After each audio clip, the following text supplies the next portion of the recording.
Yeah. Does anyone have questions for Kris? Sherry, I can't imagine your question. Oh, okay, get me started. Okay, new Black Panther Party. How many of you are familiar with that case? A little bit? Okay, for those of you who aren't, in the 2008 election in Philadelphia, 3 members of the new Black Panther Party were outside of a polling place, and they were wearing paramilitary-style uniforms and literally wearing jackboots. So they were jackbooted thugs. And one of them had a billy club, and they were shouting racial insults at people as they were going in to vote. Bartle Bull, one of the civil rights attorneys from the 1960s, said it was the most flagrant case of voter fraud, of voter intimidation that he'd ever seen. Okay, so it's obvious, it's caught on somebody's telephone video camera, and the Justice Department brings a case under the Voting Rights Act, Section 11B of the Voting Rights Act, for voter intimidation in January of 2009. This is the Bush Justice Department, just as they're leaving. By the way, the case was not by a political appointee, but by a career lawyer in the Civil Rights Division of the Justice Department. The guy was a former ACLU lawyer who brought the case. Clear case of voter intimidation. The defendants do not answer the charges, which is essentially the same as conceding that you're guilty. You're not even appearing to answer the charges in court. So the Justice Department had a slam dunk. All they had to do was go to the judge and ask for a default judgment. But then what happened? Eric Holder came in, the Obama Justice Department went to work, and I believe it was in May of last year, the Justice Department suddenly decided they were going to drop the charges against 2 of the 3 members of the party and against the party itself. They were only going to keep the charges in place against the guy who was carrying the billy club. And all they wanted was an injunction saying, don't bring your billy club within 100 feet of a polling place in Philadelphia. For 2 years. Yeah, for a couple of years. That's it. So they basically were saying, we're going to just drop the case, even though the case has already been won. Now that is outrageous. There's no traditionally sound reason to do that. It was a clear violation. And there were many in Congress who noticed that this was going on, and they said, well, we want the U.S. Commission on Civil Rights to look into it. The U.S. Commission on Civil Rights looked into it, and they said, this looks really bad. This looks like a clear case of voter intimidation. But again, the Obama Justice Department not doing anything about it. Again, that's a case to me of the Justice Department being abused by this administration. I served as counsel to Attorney General John Ashcroft, and I served as his White House fellow between 2001 and 2003. I've seen the Justice Department from the inside. Believe me, the Ashcroft Justice Department, the Justice Department during the Bush years, was not a politicized Justice Department. The Attorney General and the President did not go in and decide which cases to drop, which cases to keep, which political buttons to push. The Justice Department should and has traditionally been kept at arm's length from the politicians in the White House, so that you have the fair administration of justice, the non-political administration of justice. And remember in 2006, 2007, when some people were criticizing the Bush administration because a few U.S. attorneys were fired? The Attorney General has the authority to hire and fire U.S. attorneys around the country, subject to approval, of course. They have to be confirmed.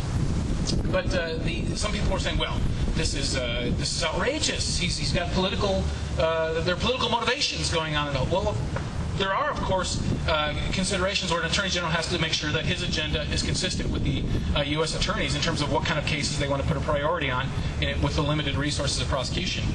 But the interesting thing was, that was their claim, that the Bush administration had politicized the Justice Department, doing something that every administration does, hiring and firing U.S. attorneys. Look at what the Holder Justice Department is doing.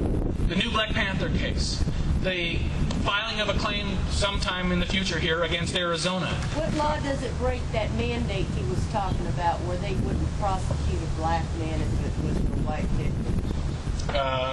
Which statement are you referring to? That can't be legal. That someone made a public statement that they wouldn't prosecute? Yeah, that civil rights guy, and the guy that quit, the attorney that quit, he said that they had put a mandate in there, known by everybody in there, that they would not bring any voter charges against a black person if the victim was white. I haven't heard that statement, but if that statement was actually made, and if that actually is a policy in the Obama Justice Department, that would be a violation of the 14th Amendment Is it against protection. the law? It's against the Constitution. Well, they don't care about that. Is it against the law? Yeah, it's against the law, too. It's against multiple federal laws which protect against discriminatory action. It's actually the due process clause of the Fifth Amendment. Sorry, I said the 14th Amendment, but it's federal one here. Yeah, it's clearly a lawless policy if it's in. And let me mention that, too. Remember I told you about the civil rights attorney, the ACLU attorney, who was the career Justice Department attorney who brought the case initially in January 2009?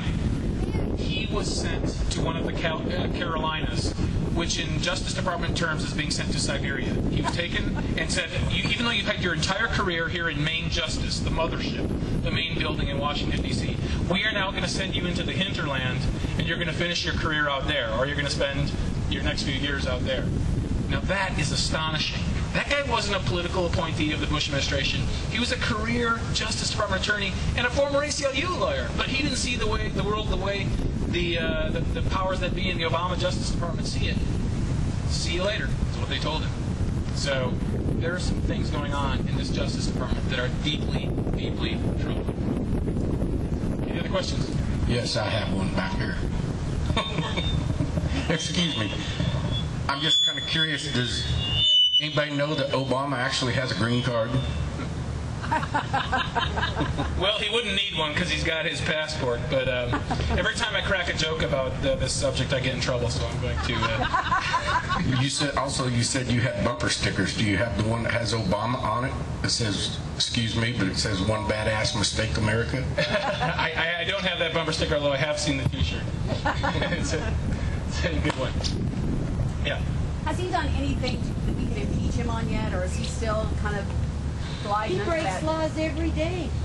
Yeah, well, impeachment requires high crimes and misdemeanors, and ultimately, of course, the U.S. Senate, ends up being the judge of what constitutes a high crime or a misdemeanor.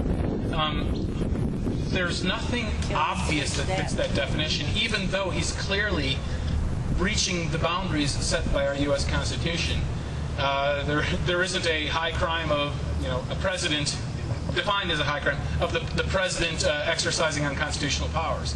So what if he was involved in selling that Senate seat with Blagojevich? That's a good point. Like that guy testified. If it turns out that the president himself was personally involved in either the Blagojevich selling of the Senate seat or involved in offering an administration position to the Senate candidate in Pennsylvania who is running against Arlen Specter. Oh, did I say that? Arlen Specter. Then yes, then you would have a crime committed and a crime that would constitute a high crime, an impeachable crime, an impeachable offense. But at this point, there isn't that evidence yet that we don't have the evidence that's come to light that that's actually occurred. Well, they had somebody testify the other day that he did. That he actually did know, with regard to the Blagojevich case? Yes. If that proves to be the case, then there would potentially be an impeachable offense. But again, I haven't seen that testimony, so I don't want to say too much, just not knowing exactly. Supposedly he told the union guy that and sent the union guy to go tell Blagojevich that he wanted that Valerie Jarrett in there.